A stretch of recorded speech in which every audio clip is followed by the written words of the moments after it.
everybody? This is Makai McKinney from High Apparel once again. I want to thank you guys so much for you guys support, man. Like, I'm so humbled and blessed for you guys just to reach out for your questions and concerns, and for me to have the ability to come back and answer you guys is just such an honor. Today I'm going to be talking about living a single life. Before I even get into this video, I know some of you guys aren't really familiar with who I am. So of course my name is Makai. 17 years old, so I've been in a little bit of real dating situations and relationships. I grew up in a household where my parents are married for 20 plus years, and it was just something like, oh my goodness, this is what I want. I want to build a foundation, and I'm young. Yes, I'm young. I'm not saying a wife or none of that. You know, that's far across the road, but it was something I always wanted. And I'm like, where's my significant other at? And I never forget what my father told me. He said, a happy wife leads to a happy life. So I was like, well, I want a happy life, so I may as well go find me a significant other, right? And the worst thing about it now is that in this day and age, we live in a world of social media, and it starts to really mess up our mindset of what we should be focusing on.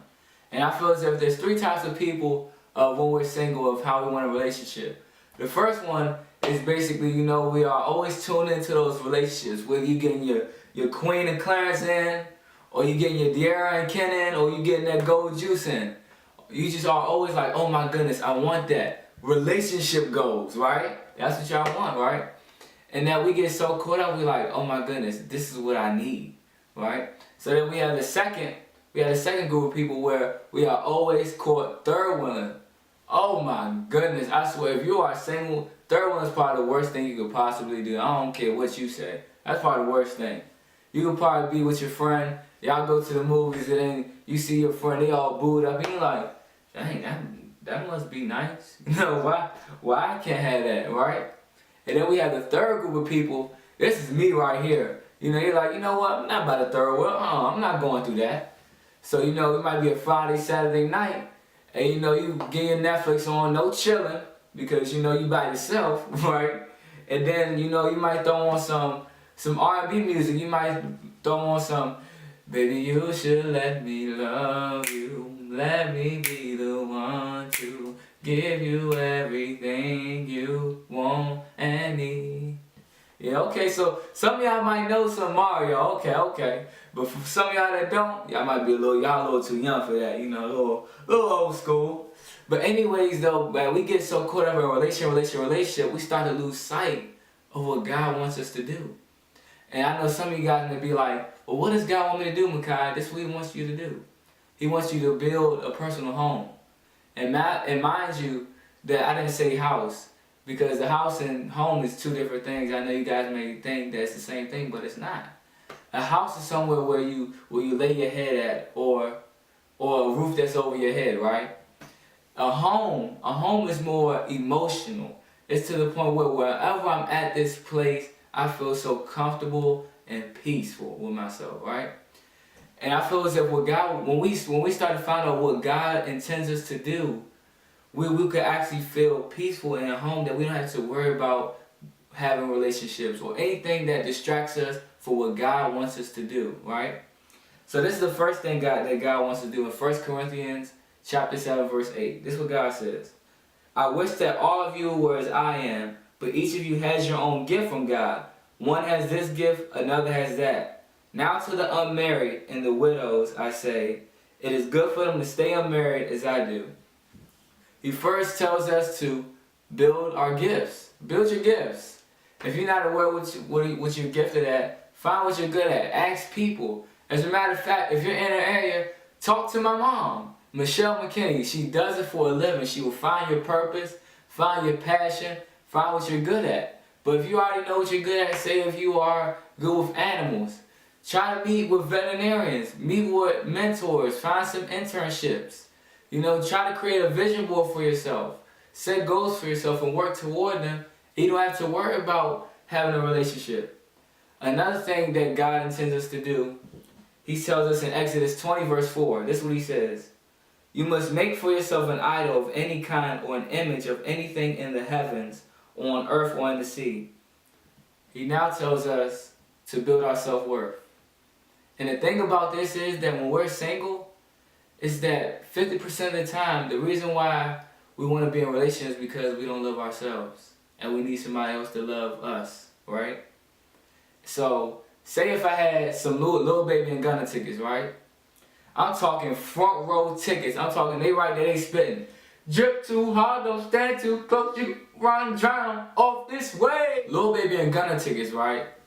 And somebody come across and be like, hey, yo, Kai, I got $10 for them Lil Baby and Gunna tickets.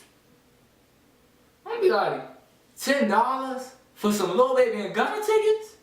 You tripping, right?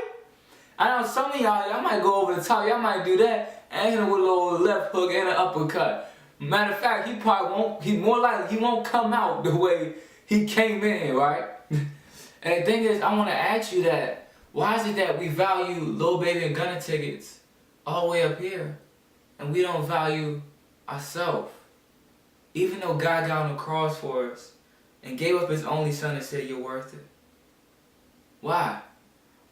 Is it because that girl went behind your back and cheated on you with your right-hand man that you grew up with? Or is it because that boy went over there and wanted to talk to you just so he could get what's between those legs? Why? Learn how to love yourself before you try to love someone else.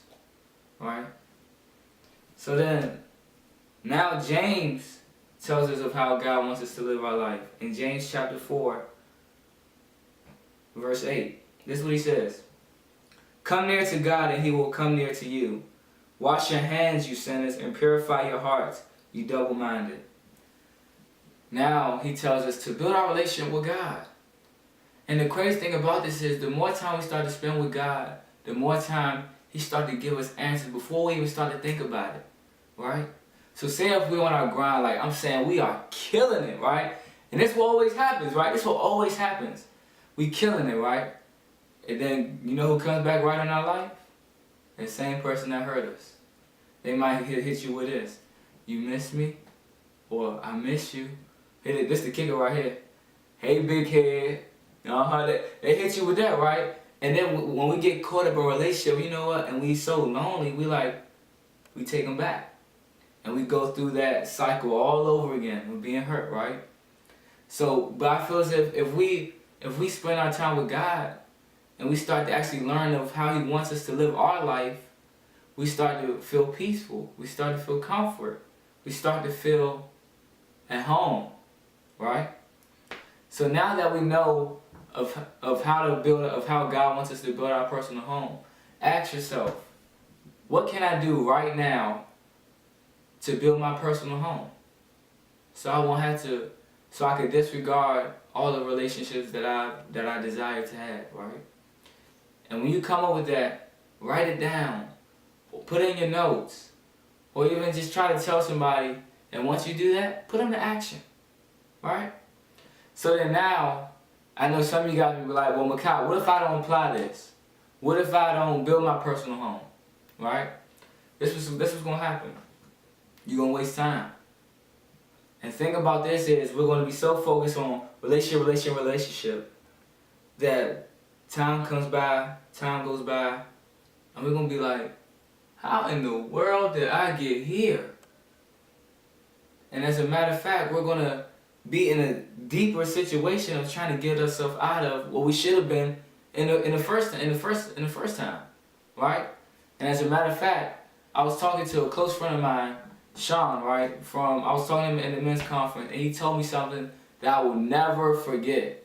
He told me that living our life consists of basically writing a pen, right? And that we could make a mistake and misuse our time, and we could try to scratch it out, no matter what, scratch it out, and that we can't get it back. It will still be that mistake. And that's why we need to build our personal home of what God wants us to be. We need to build our gifts, build our self-worth, and build our relationship with God. So thank you guys so much. I'm so appreciative for you guys' support. If you still want to buy some merchandise, please don't hesitate on going to www.mkclothing.com mekhigh.com. I'm going to say it again, www.mekhigh.com. Thank you so much. Love you guys.